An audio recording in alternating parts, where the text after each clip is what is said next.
mayam ji maker na taram nokchari ado mayam ngasi su yam interesting oiba mayam gi damakta no video on puro laksari ado mayam na igi channel se oigi subscribe to video boiragadi subscribe sum choi choi dena to biramo igi channel sibu support to boina ado aina semjari be video singse mayam khoi lon ba khot pase si tamba khak te wana tana dum yam interesting oiba yam entertainment oiba dum makhan gi video singne ado mayam na igi channel sibu nungsi biduna subscribe to biramo aduga like share su sung choi choi dena to biramo ado mayam che khoina lon ba khak te gi wana tana dum khoina mi loina ma khoina aigi viewer khudima khoigi lon gani haibagi wa laite masida khoigi adum ado entertainment yam tawbune aduna mayam na adum khoigi sung choi choi dena adum khoigi hawde loibo yengbiyo ado mayam sigi khoigi aina ngasi longjara kadoriba khoigi kano se bag se sigi bag sine sigi bag se khoi yam phaje haitare mayam su dum ura kubiram mani tu se khoigi yam na fluffy oiba khoigi adagidi kano haitare khoigi langse yam saw ni na yam phaje sigi bag se se khoina dum khoigi leisabi masadagi na dum khoi mi nupi khudi moloi sijina ba yaba aduguma makhangi loi pu ba yaba makhangi bag ne sigi se khoigi na han nei tem sida dum khoi dum loi pu ba yai haitare si bag se aduga khoina casual wears da ju aduga dum formal wears da dum sijina ba yaba pu ba yaba dum makhangi bag ne sigi bag se adum sigi bag se aina lon ba kanda khoigi langse 400 gram sange aduga sigi langsina khoigi kaino ne t-shirt yan khoi fabric ki yan ne yengmada mayek siju mayam ubiramani dum yam chawe sigi bag se aduga yam phaje dum mayam khoi matama khanda bida khoi kamaina longe sigi bag se habido ina kamaina lonjagi ge habido mayam usarage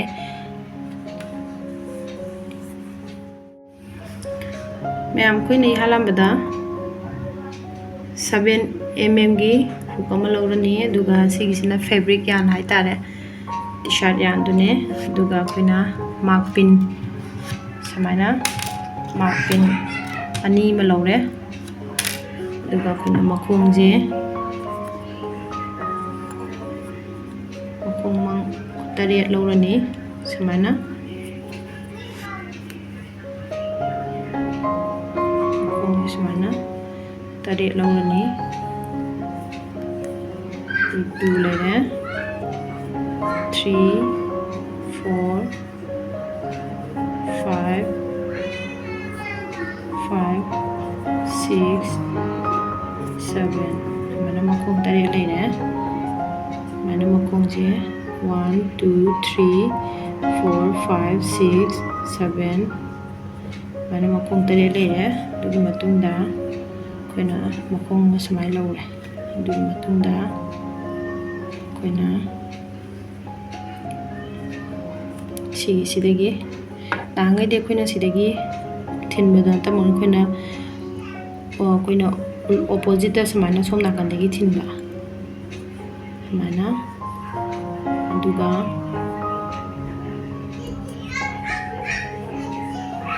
single crochet samana lore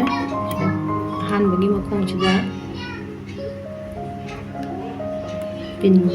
mark pin to hore duga makhong amada ihala magi makhong sida khoina single crochet ani lon bire adugi matungda sidagi 5 single crochet lolani hatakti makhon amada amondang lolani 1 leire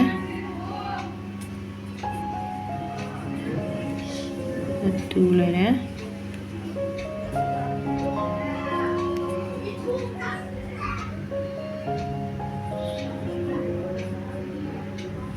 3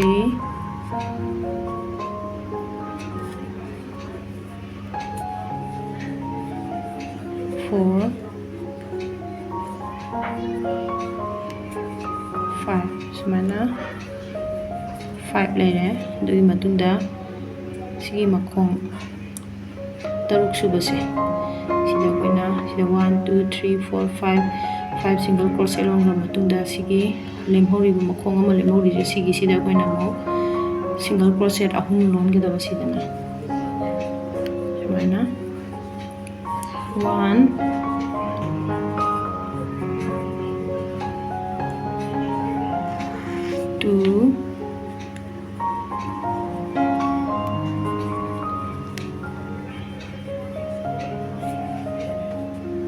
3 sumana 3 lole adugi matungda akoina sigi thangnabase sigi sidagi akoina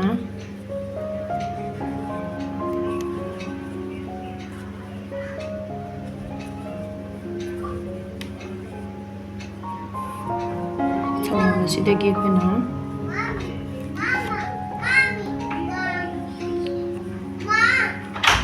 6 single crochet ama lolane 1 lege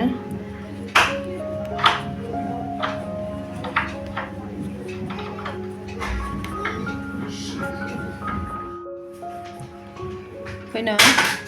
6 single crochet logre aduga sumai leire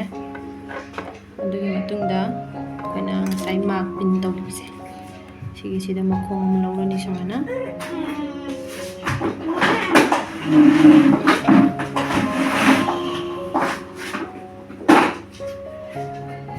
maila makhong am lawre aduga sigi slip front loop stitch tu seme du matungda chain ama sumana lokale chain ama lokalaba matungda akoina makhun amada tamangna anirak lonba se akoina 2 times tawdoine tagi hawrani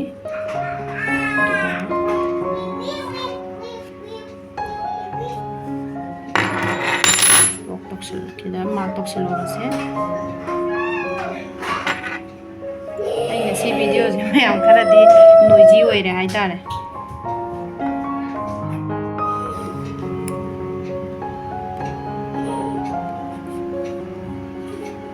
akoina tamak sigi sida single crochet se lolani sumana dugi matungda manana single crochet amasung sida 2 single crochet mathangi sida jura makhun amada ani lawba sumana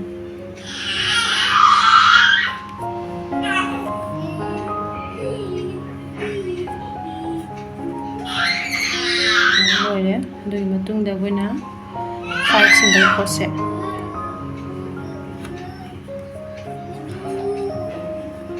1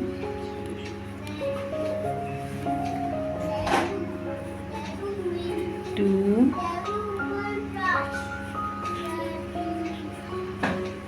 3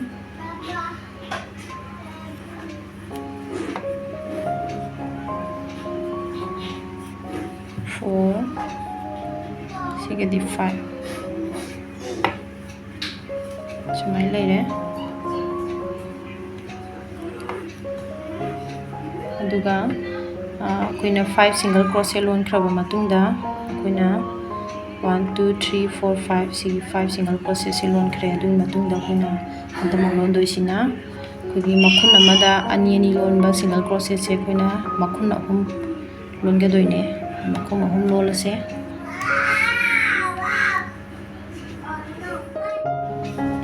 adugi matungda akoina sidagi 5 single crochet amu lolani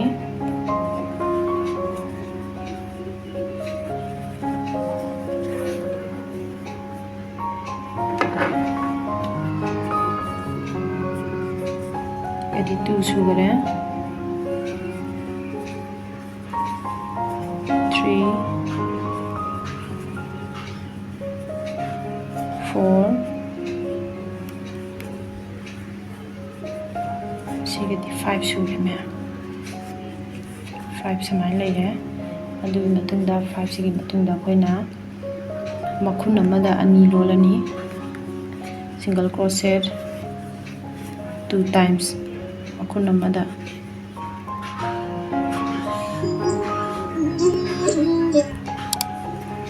namda samana lole ani lole adugi matungda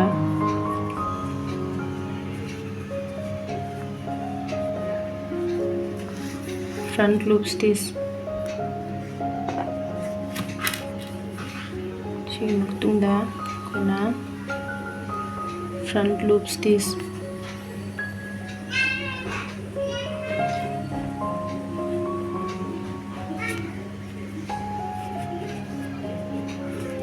sumana lole sigisina second round ne chain ama lole mana da hanta makina kamaina tawda ke habada koina tamangna sida single crochet ama adugi matungda kogi makhun amada ani lonbado adugido ama lolani sida adu koina repeat oina sida makhun ama sida lolani single crochet aduga makhun amada ani sida lolani adu matungda single crochet aduga mo makhun amada lonba sumana adugi matungda koina tamakna asagi 5 single crochet to londharani sida 2 3 4 5 sumana 5 single crochet longire adugi matungda akoina tamangna sida single crochet ama aduga sida akoina ani lonbado makhun amda adu sida ama sumana lonbase akoina tamangna repeat tawbase 3 times repeating tawgadaba single crochet aduga ani aduga mu single crochet sumai lakpase 3 times repeating tawgadaba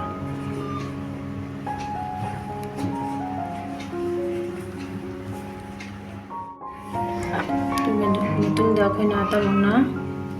sigi sida 6 single crochet sumana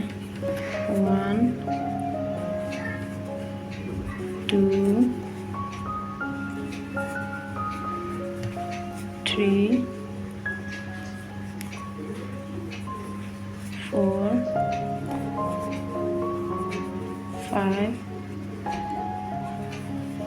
6 single crochet laire adugi matungda sigisida akoina kunamda ani sumana lolani kunamda ani lola sumana adugi matungda akoina sida amuk ani se sumana mo taisana halaba sumai laire chain ama laure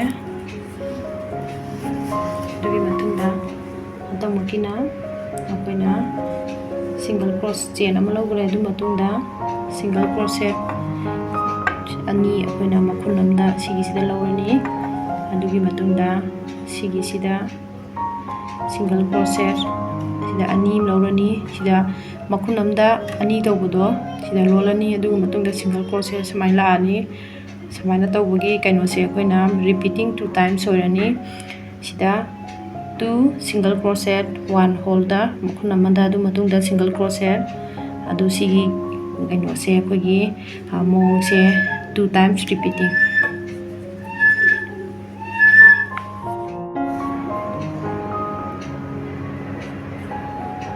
adugi matungda akoina sida mu kogi 5 single crochet lolani sumana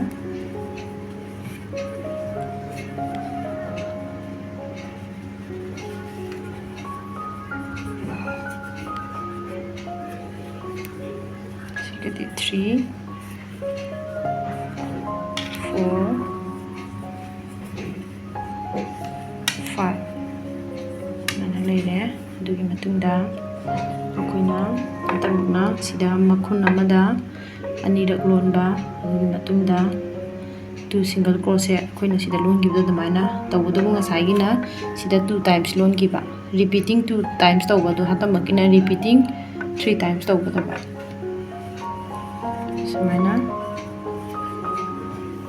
khun amada ani lole sumana adugi matungda sigisida single crochet sida mamulona single crochet sumana lonbase akoina repeating 3 times tawgadabne akoina ji 1 time tawgare ado koi 2 more times repeating tawrase repeat tawrase ꯑꯗꯨꯒꯤ ꯃꯇꯨꯡꯗ ꯑꯩꯈꯣꯏꯅ ꯁꯤꯗ ꯑꯃꯨꯛ 5 single crochet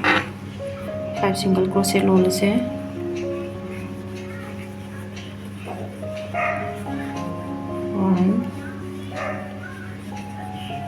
2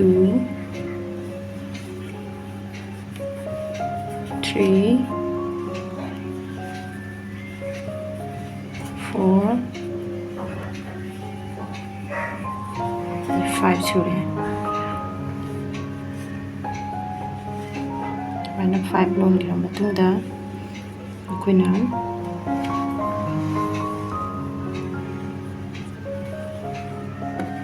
ngasai long gibado 1 2 3 4 5 sure. Adugi matungda akoina sigi makhun amada ani lonbase ama lonbirani mana 1 2 lole adu matungda 2 single crochet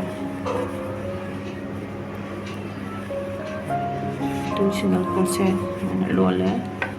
adu matungda front loop stitch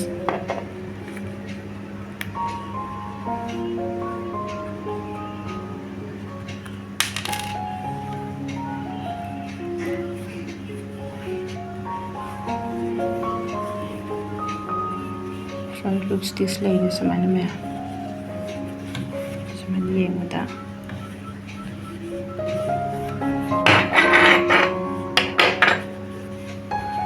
mana lay adu koi tharaga haitare yamna keno tawe yam thik oiba haitare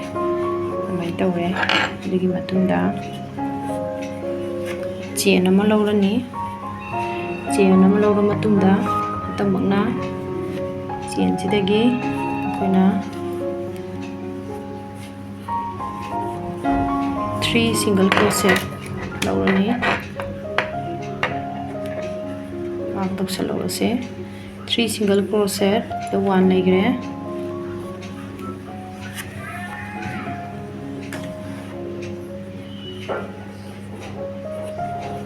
sigadi 2 sigadi 3 samai leire adu matungda akoina makhun amada ani lonbado sidam lolani ado sigi se akoina 2 times repeating tawgadaba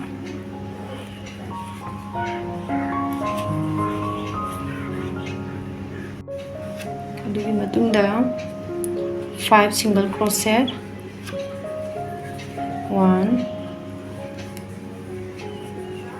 2 3 4 5 samai leire 2 3 4 5 adugi matungda akoina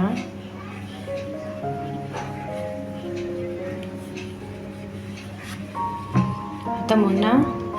makhun amada ani lonbase akoina ama lolani sida adugi matungda 2 single crochet lolani adu sigi keno se makhong se koina repeating hatamangna 3 times sigi se koina halamada single crochet ahum lolani adugi matungda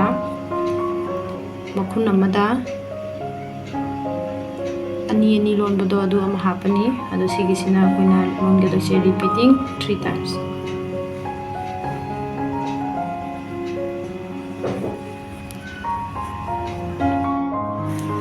sagi repeating 3 times tawbudadu matungda atamangna 8 single crochet 1 2 3 4 5 6 7 8 siba koina 8 single crochet lolani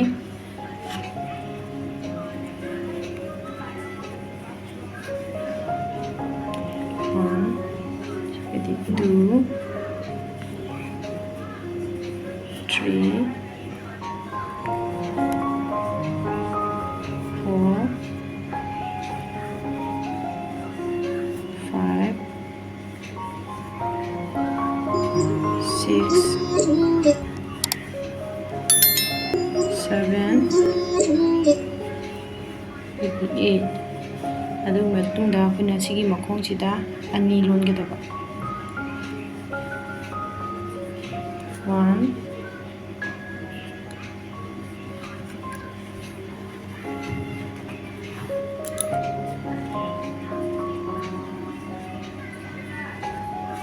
sumana lole mkhonda ani adugi matungda marpin se amuk lakthoga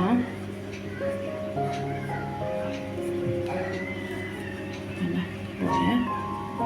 sumana leme sida loire koina makhong hakatpagi part se sida loire sidagi koina makhong se si pulamna 40 suramani सिदगी Koyna तक्ति Koyna मखोंग से increase तौरय decrease तौरय मखोंग कथबा हाकट कइम तौरय सिदगी Koyna दुम Chumna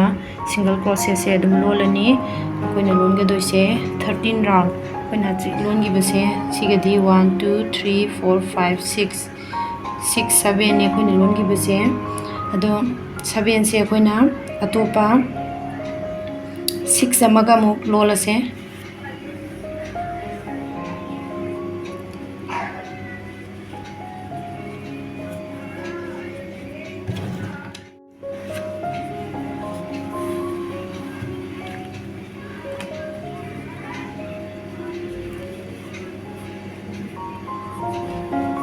mana sum londharani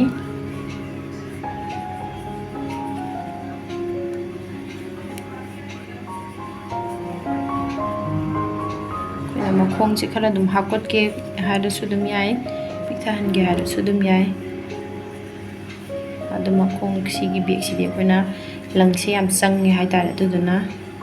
koi khara thik oiba athaba makhangi fabric ki yan oibanina long oibanina aduna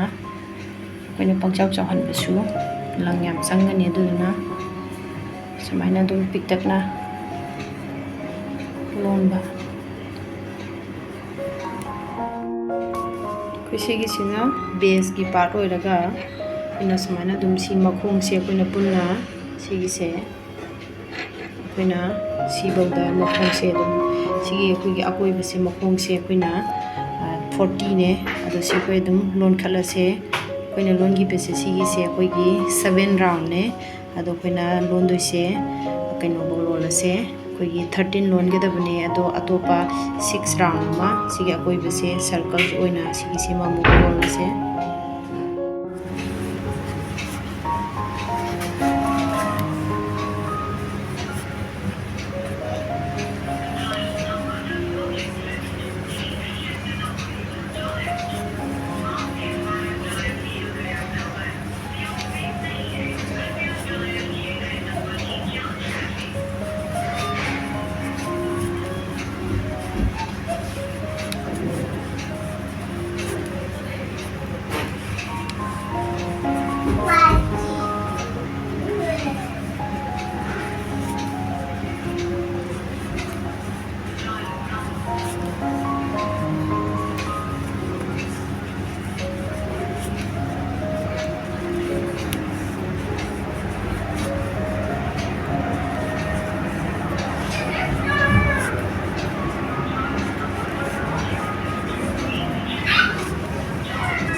mayang koina 13 ro logre adugi matungda akoina loan ge dose chain ama ya koina chain ama thangkale adugi matungda single crochet koina loan dose single crochet ahum loan le loan ge doine adu kana ta bhawase सिगी से Koyna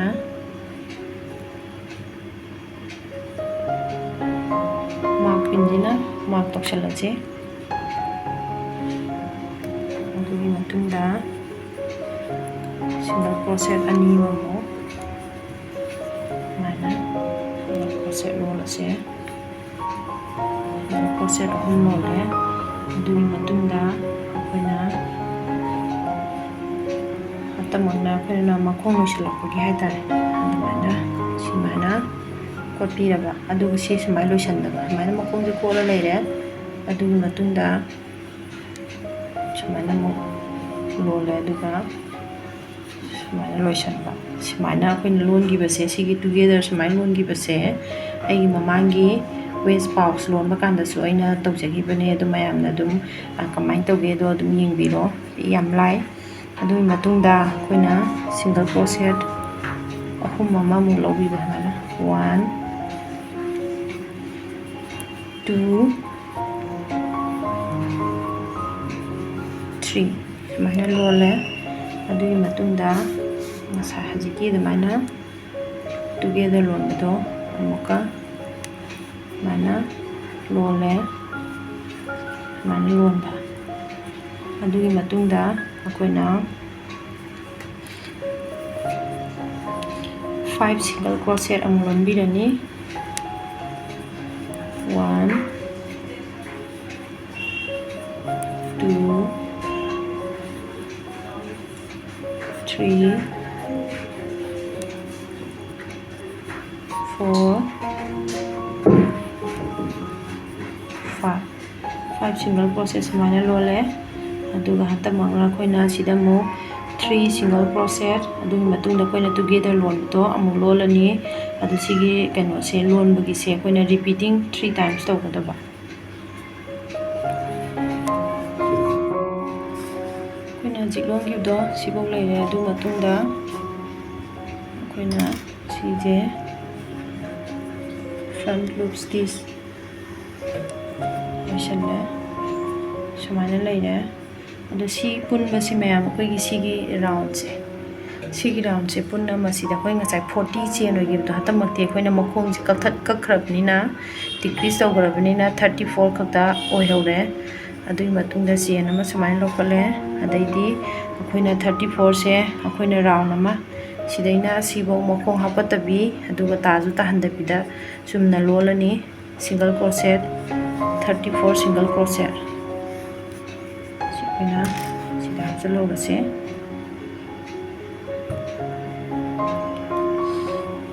aduga single crochet 34 adum lolase sumana ayam koina jilong gibdo sumana leire sumana manungase yam phaje hai tare sumana leire adugi matungda koina koigi matun koina lomda hogibase longi hogibase koina ngasai akoina single crochet manga ade dum koina normally lon gibado adugi dudagi koina tirani adu sidagi hobune sidagi 1 2 3 4 5 si manga sine si manga sigi tangkhai loge haitadi si tare adu sigi sidagi sum mari je koina sisim phirakpa sida leire sida leire adu sigi sida koina mark pin nama toksen bidase sumana dui matungda som nakan gi sum koina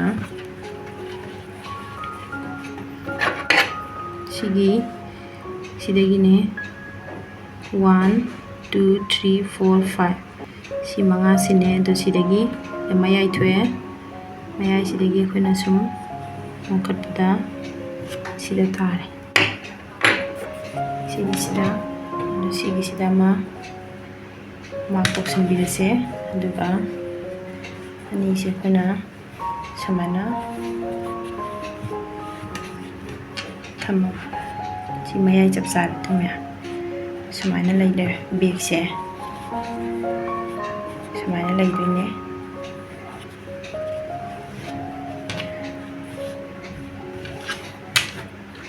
shonda su koina mana mayai da sumana leile adugi matungda koina handle se lon ge doine handle lon se koina kamaina lon ge de haibada koina sigi se hana khalona se sigi se shwai doina kaksarage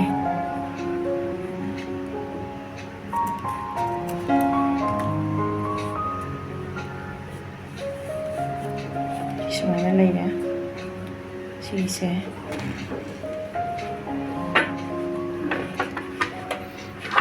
ꯑꯗꯨꯒ ꯑꯩꯈꯣꯏꯅ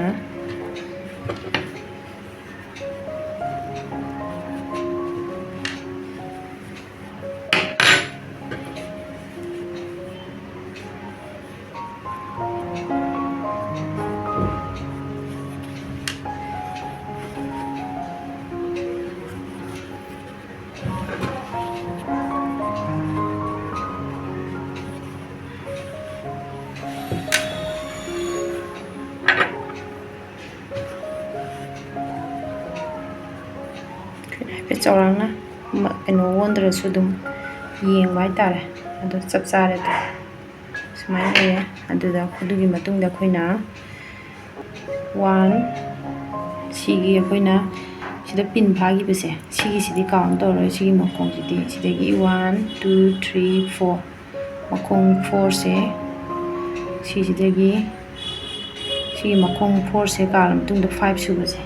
ꯁꯨꯕꯁꯤꯗꯒꯤ ꯑꯩꯈꯣꯏꯅ ꯂꯪꯁꯦ ꯁꯨꯃꯥꯏꯅ ꯂꯧꯕꯤꯔꯅꯤ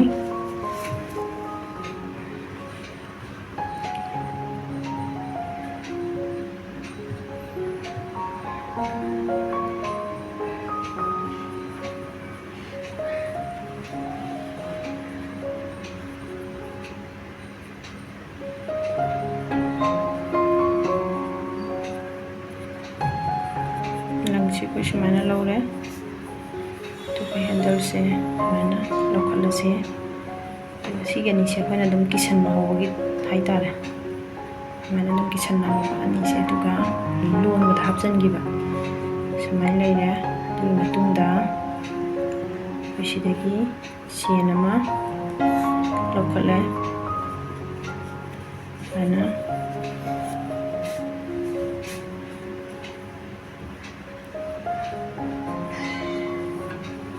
ꯁꯤꯒꯤꯁꯦ ꯀꯤꯕ ꯀꯥꯟꯗ ꯈꯤꯇꯪ ꯑꯩꯈꯣꯏꯒꯤ ꯌꯥꯝ ꯀꯩꯅꯣ ꯇꯧꯍꯟꯕ ꯍꯥꯏꯇꯥꯔꯦ ꯈꯔ ꯑꯗꯨꯝ ꯂꯨꯖ ꯑꯣꯏꯍꯟꯕ ꯁꯨꯃꯥꯏꯅ ꯂꯩꯔꯦ ꯑꯗꯨꯒꯤ ꯃꯇꯨꯡꯗ ꯑꯩꯈꯣꯏꯅ ꯁꯤꯗ ꯑꯃ ꯂꯩꯔꯦ ꯃꯈꯣꯡ ꯑꯃ ꯑꯗꯨꯒ ꯁꯤꯗ ꯃꯈꯣꯡ ꯑꯃ ꯂꯩꯔꯦ ꯑꯗꯨ ꯁꯤꯒꯤꯁꯦ ꯑꯩꯈꯣꯏꯅ ꯁꯤꯒꯤꯁꯤꯅ ꯃꯥꯔꯛ ꯇꯧꯁꯜꯂꯧꯕ ꯃꯈꯣꯡ ꯑꯅꯤ ꯂꯣꯟꯈ꯭ꯔꯦ ꯁꯤꯡꯒꯜ ꯀ꯭ꯔꯣꯁꯦꯠ ꯑꯗꯨꯒꯤ ꯃꯇꯨꯡꯗ ꯑꯩꯈꯣꯏꯅ ꯇꯨꯒꯦꯗꯔ ꯂꯣꯟꯕꯗꯣ ꯑꯩꯈꯣꯏꯅ ꯑꯗꯨꯒꯤꯗꯣ ꯑꯃ ꯂꯣꯜꯂꯅꯤ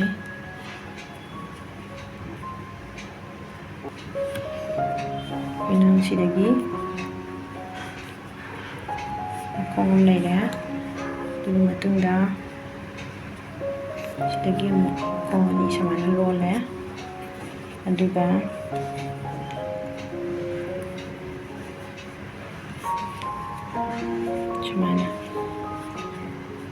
ꯁꯨꯃꯥꯏꯅ ꯂꯩꯔꯦ ꯑꯗꯨꯒꯤ ꯃꯇꯨꯡꯗ ꯑꯩꯈꯣꯏꯅ ꯑꯃꯨꯛ ꯁꯤꯡꯒꯜ ꯀ꯭ꯔꯣꯁꯦꯠ 3 ꯂꯣꯟꯒꯗꯕ ꯁꯤꯐꯧ ꯂꯣꯟꯈꯔꯦ ꯑꯗꯨꯒꯤ ꯃꯇꯨꯡꯗ ꯁꯤꯡꯒꯜ ꯀ꯭ꯔꯣꯁꯦꯠ 3 1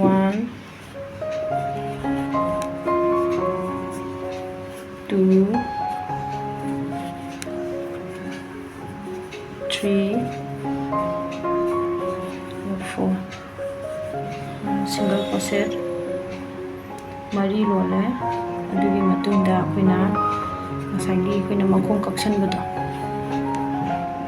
ꯃꯈꯣꯡ ꯑꯃ ꯀꯛꯁꯟꯕꯗꯣ ꯄꯨꯟꯅ ꯂꯣꯟꯕꯗꯣ ꯑꯗꯨꯗꯨꯃ ꯂꯣꯟꯕꯤꯔꯅꯤ ꯁꯨꯃꯥꯏꯅ ꯂꯩꯔꯦ ꯑꯗꯨꯒꯤ ꯃꯇꯨꯡꯗ ꯑꯩꯈꯣꯏꯅ ꯁꯤꯒꯤ ꯑꯅꯤꯁꯦ ꯑꯩꯈꯣꯏꯅ ꯇꯥꯏꯁꯟꯅꯍꯧꯗꯣꯏꯅꯦ ꯁꯤꯒꯤ ꯑꯩꯈꯣꯏꯅ ꯉꯁꯥꯏ ꯁꯤꯗꯒꯤ ꯂꯧꯕ ꯍꯧꯈꯤꯗꯅ ꯑꯗꯨꯒꯤ ꯁꯤꯗꯒꯤ ꯑꯩꯈꯣꯏꯅ ꯂꯣꯟꯕ ꯍꯧꯈꯤꯕ ꯉꯁꯥꯏꯒꯤ ꯁꯤꯗꯒꯤ ꯁꯤꯒꯤꯁꯤꯗꯒꯤ ꯁꯨꯃꯥꯏꯅ ꯃꯈꯣꯡꯁꯦ ꯑꯩꯈꯣꯏꯅ ꯁꯤꯒꯤ ꯃꯈꯣꯡꯁꯦ ꯁꯤꯒꯤꯁꯦ ꯑꯩꯈꯣꯏꯅ ꯁꯣꯝꯗ ꯂꯧꯁꯟꯕ ꯍꯥꯏꯇꯥꯔꯦ ꯍꯥꯟꯅ ꯑꯗꯨꯃꯥꯏꯅ ꯂꯧꯁꯟꯕꯗꯣ ꯑꯗꯨꯃꯥꯏꯅ ꯂꯧꯁꯜꯂꯦ ꯑꯗꯨꯒꯤ ꯃꯇꯨꯡꯗ ꯆꯦꯟ ꯑꯃ ꯁꯥꯔꯦ ꯑꯗꯨꯒꯤ ꯃꯇꯨꯡꯗ ꯑꯩꯈꯣꯏꯅ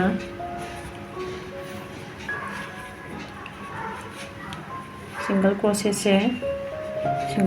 3 ꯑꯣꯏꯗꯣꯏꯕ Sisiga leire 1 2 3 4 5 6 makhong taruk se 1 2 3 4 5 6 ena single crochet taruk lon ga daba sumaina leire dui matungda asidagi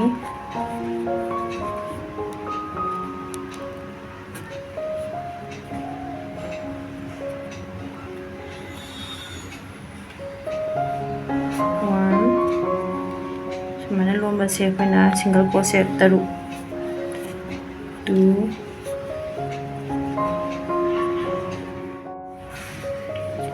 lore mayam sida igi third round do dui matungda akhona si langsi akhona somda ko samgirase akhona samana hakala samaina ya andukena sida kaktalase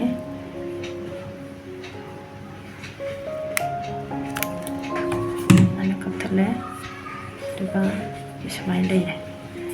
somna kanagi khoina palakadega mari duga sida khoina phojana doini samaina leire digi matungda akhona somdagi mo khoina makhong se akhona masagi duga samana mongda sidagi lobiba 1 2 3 4 duga sidagi hoba khoina tamanga sidagi hoba tamoksho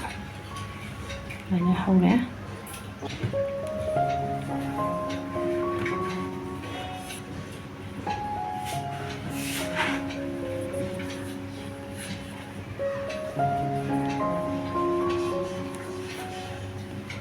mana lore makhong se adugi matungda khoina masagi de mana together sigi sisu khoina makhong je sidagi manga 1 2 3 4 duga manga subada simana lobirani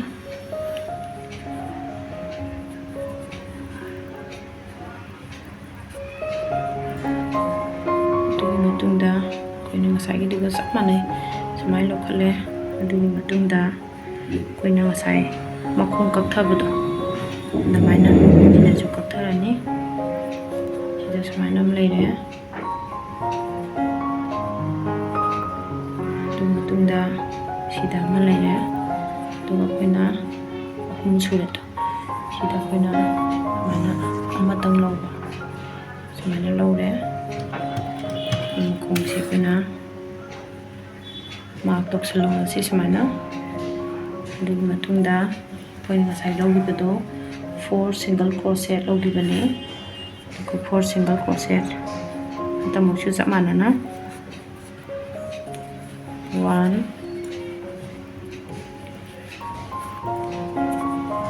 2 3 4 single crochet lore adugi matungda akoina hadiki makhong kakthabado samana lolaga adugi do mu lole duga samana leire adugi matungda akoina sigi se samana sigi makhong se to samana to base adugi matungda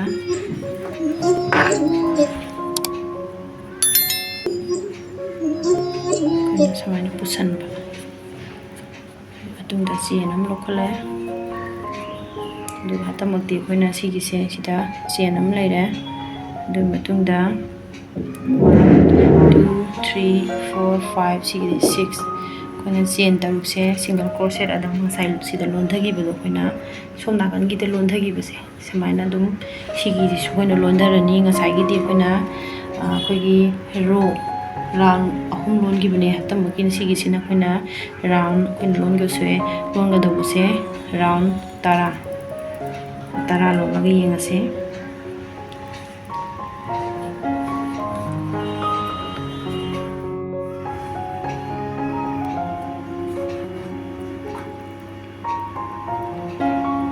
ꯃꯌꯥꯝ ꯑꯩꯈꯣꯏꯅ ꯍꯧꯖꯤꯛ ꯂꯣꯟꯈꯤꯕꯗꯣ 10ꯗꯤ ꯁꯨꯈ꯭ꯔꯦ ꯑꯗꯣ 10ꯁꯦ ꯑꯩꯈꯣꯏ ꯈꯤꯇꯪ ꯀꯧꯇꯛ ꯇꯥꯕ ꯍꯥꯏꯇꯥꯔꯦꯀꯣ ꯑꯗꯨꯃꯥꯏꯅ ꯑꯣꯏꯔꯦ ꯑꯗꯣ ꯃꯈꯣꯡ ꯑꯩꯈꯣꯏꯅ ꯀꯩꯅꯣꯝꯃꯒ ꯍꯥꯞꯄꯁꯦ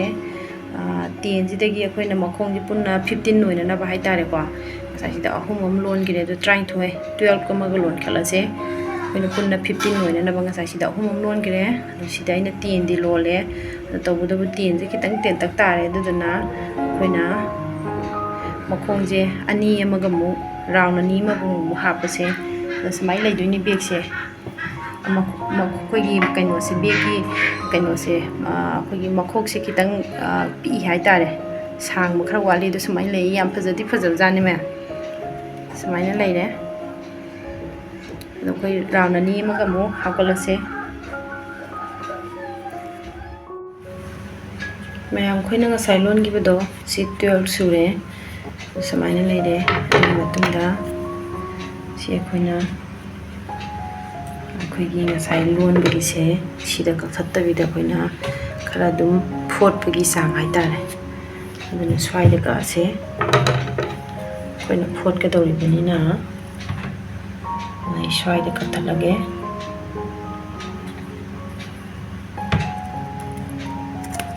ꯁꯨꯃꯥꯏꯅ ꯀꯛꯊꯠꯂꯦ ꯑꯗꯨꯒ ꯑꯩꯈꯣꯏꯅ ꯁꯤꯒꯤꯁꯤꯅ ꯁꯨꯃꯥꯏꯅ ꯂꯩꯔꯦ ꯑꯗꯨꯒꯤ ꯃꯇꯨꯡꯗ ꯑꯩꯈꯣꯏꯅ ꯌꯦꯇꯨꯝꯒꯨꯝꯕ ꯑꯩ ꯁꯤꯒꯤ ꯄ꯭ꯂꯥꯁꯇꯤꯛꯀꯤ ꯌꯦꯇꯨꯝꯁꯦ ꯁꯤꯒꯤꯁꯤꯅ ꯑꯣꯏꯅ ꯐꯣꯠꯂꯒꯦ ꯑꯩꯈꯣꯏꯅ ꯑꯦꯅꯤ ꯇꯥꯏꯞꯁ ꯑꯣꯐ ꯍꯥꯏꯗꯤ ꯈꯤꯇꯪ ꯃꯅꯥ ꯈꯔ ꯂꯥꯎꯕ ꯑꯗꯨꯒꯨꯝꯕ ꯀꯩꯅꯣꯅ ꯑꯗꯨꯝ ꯐꯣꯠꯄ ꯌꯥꯏ ꯁꯤꯒꯤꯁꯦ ꯁꯨꯃꯥꯏꯅ ꯂꯩꯔꯦ ꯑꯗꯨꯒꯤ ꯃꯇꯨꯡꯗ ꯑꯩꯈꯣꯏꯅ ꯕꯦꯒꯁꯦ ꯁꯨꯃꯥꯏꯅ ꯂꯥꯛꯀꯗꯣꯏꯅꯦ ꯑꯗꯨꯗꯨꯅ ꯑꯩꯈꯣꯏꯅ ꯐꯣꯠꯄ ꯀꯥꯟꯗ ꯈꯨꯠꯂꯣꯏꯅꯗꯅꯕ ꯁꯣꯝ ꯅꯥꯀꯟꯗꯒꯤ ꯍꯥꯟꯅ ꯐꯣꯠꯂꯁꯦ ꯁꯤꯗꯒꯤ ꯁꯤ ꯂꯩꯔꯦ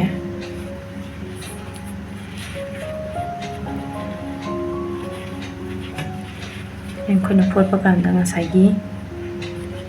ꯁꯤꯒꯤ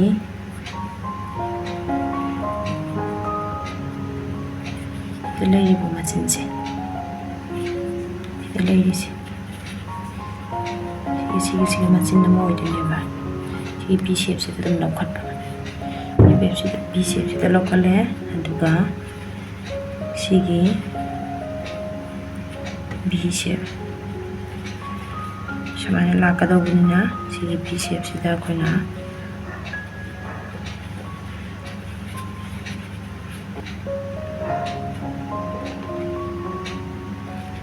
ꯁꯤꯒꯤ ꯕꯤ ꯁꯦꯞꯁꯤꯗꯒꯤ ꯑꯃ ꯂꯧꯔꯁꯦ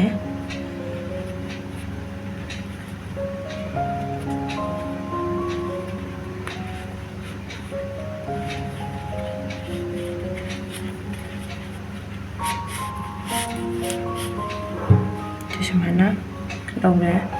ꯑꯗꯨꯒꯤ ꯃꯊꯪꯗ ꯑꯩꯈꯣꯏꯅ ꯉꯁꯥꯏ ꯁꯤꯒꯤ ꯅꯦꯛꯁꯀꯤ ꯕꯤ ꯁꯦꯞ ꯂꯩꯔꯤꯁꯦ ꯁꯤꯒꯤꯁꯤꯗ ꯑꯃꯨꯛ ꯂꯧꯕ ꯁꯨꯃꯥꯏꯅ ꯑꯗꯨꯒ ꯁꯤꯒꯤꯁꯤꯅ ꯑꯃꯨꯛ ꯐꯣꯠꯄ ꯁꯤꯒꯤ ꯕꯤ ꯁꯦꯞꯁꯤꯗ ꯁꯨꯃꯥꯏꯅ ꯁꯨꯝ ꯐꯣꯠꯂꯅꯤ